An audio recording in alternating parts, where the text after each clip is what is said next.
If he did not support Scientology or was hostile to it, he would be declared a suppressive person and Marla would be forbidden to have any contact. At the least he was being handled.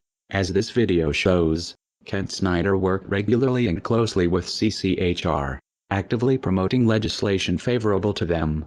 This bill is not successful, is not passed, then 2 or 3 or 4 years from now, what you're going to find is you're going to find stories of parents who said, why didn't we work harder? My child is now subject to mental screening. He's now subject to therapy. There's all sorts of coercive measures that are going on. So the time is now. Parents need to understand that, and we're going to do everything we can to fight against it. This is important because there is an attempt to rationalize Ron Paul's involvement with CCHR and founding member Dr. Zass as harmless. On the Ron Paul forums, when a supporter points out the Scientology connection, another member tries to spin Zass as a great libertarian who is not a Scientologist nor is sympathetic to Scientology. This is bullshit. CCHR is a branch of Scientology and SZAZS co-founded it. The Church of Scientology would never allow someone they did not control to have that much influence. The CCHR website was registered by Scientologist Amber Smayataki. Most of the board are Scientologists. Zass denies being a Scientologist. A representative writes, sharing this battle does not mean that Dr. Zass supports the unrelated principles and causes of any religious or non-religious organization. This can be true working with most organizations, but as we have shown, Scientology does not work this way. You are either for Scientology or you are against it. Whether SZAZS himself believes in Xenu is irrelevant. What is relevant is Scientology considers Zass non-hostile and therefore successfully handled. Kent Snyder may have something in common with Lisa McPherson. His involvement with the cult might have killed him. Like Zass, Scientology believes in an extreme version of personal responsibility. That disease is a result of body thetans and it is the Scientologists' fault for not trying hard enough to clear them.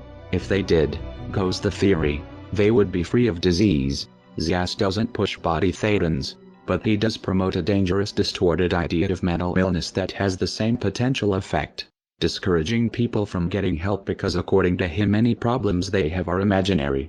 The CCHR was created in 1969. Founded by the Church of Scientology and by famous renegade psychiatrist Dr. Thomas Zass.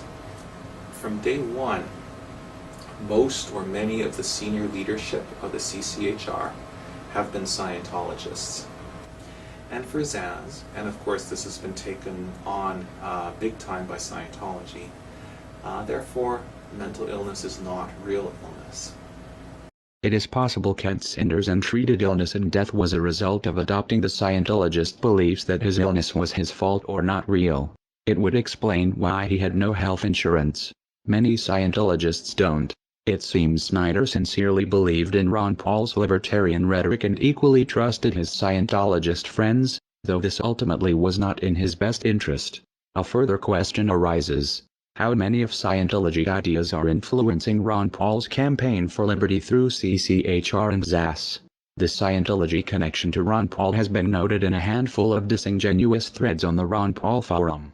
They are disingenuous because they ask questions a Google search can answer in seconds, yet few people link to these results. The threads are phishing members to see how much Paul supporters know about the connection, and when someone appears knowledgeable, the information is spun. In one of these threads, Scientologists in Clearwater are praised for organizing one of Ron Paul's events in 2007. The writer clearly doesn't understand the significance of saying Scientologists and former Scientologists are involved. It's possible he is confused or misinformed. It's also possible Scientologists are lying about no longer being in the church. It would be a glaring anomaly that, everywhere else former Scientologists are considered SPs to be shunned by current members, except for those working on the Ron Paul campaign. More likely Scientology finds it expedient to muddle the connection by having members involved avowed they are former Scientologists. Since most Paul supporters don't know the first thing about Scientology or how to check the information, Ron Paul's campaign manager Kent Snyder had a close working relationship with the Scientology group CCHR from at least 2005. Snyder worked closely with Scientologists at the same time he worked in politics to make Ron Paul the household name he is today. Snyder helped push legislation favorable to Scientology. To do this, he made PR videos approved by CCHR. In turn, CCHR supported and promoted Ron Paul's presidential candidacy, most blatantly in the pay-to-play luncheon on November 28, 2007, the day of the debates. Campaign donation records from Clearwater, Florida show some members, Ron Paul personally met and talked with these people who collectively donated at least $19,000 that afternoon to his campaign. Ron Paul knew they were CCHR. It is implausible, working as closely with CCHR as he had.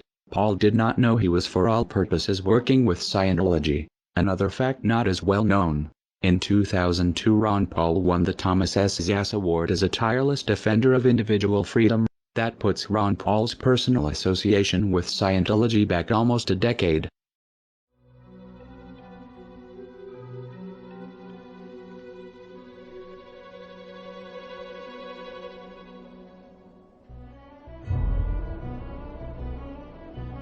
It stretches credibility that's